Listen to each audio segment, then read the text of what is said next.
अकलूज शहरात कारचा अपघात, 2 युवकांचा जागीच मृत्यू। वेगाने कार चालवताना चालकाचा कारवरील ताबा सुटल्याने रस्त्याच्या कडेला असलेले झाडाला कार धडकल्यामुळे दोघांचा जागीच मृत्यू झाले तर दोघे जखमी झाले। ही घटना अकलूज शहरातील महर्षी चौक ते गिरझणी चौकादरम्यान घडली। याबाबतची माहिती गुरुवारी सकाळी 11च्या सुमारास पोलिसांनी माध्यमाला दिली।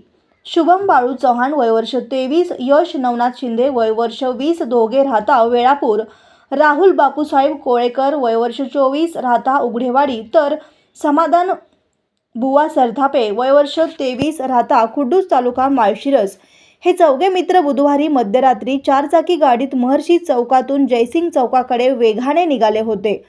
त्यावेळी वेगावर नियंत्रण न ठेवता आल्याने अनियंत्रित झालेली गाडी MH45 N0008 ही रस्त्यालगत असणाऱ्या 2 झाडांना धडकली। रस्त्याकडेला लावण्यात आलेल्या मैलाच्या दगडाला धडकून गाडी उलट्या दिशेने फिरली। मधल्या सीटावर बसलेले राहुल कोळेकर यांच्या डोक्याचा अर्धा भाग तुटून रस्त्यावर पडला होता, तर समाधानच्या डोक्याला मार लागल्याने त्याचा जागीच मृत्यू झाला। शुभम चव्हाण व यश शिंदे हे किरकोळ जखमी झाल्याने त्यांना उपचारासाठी खासगी रुग्णालयात दाखल करण्यात आले आहे। या घटनेची नोंद अकलूज पोलीस ठाण्यात झाली आहे।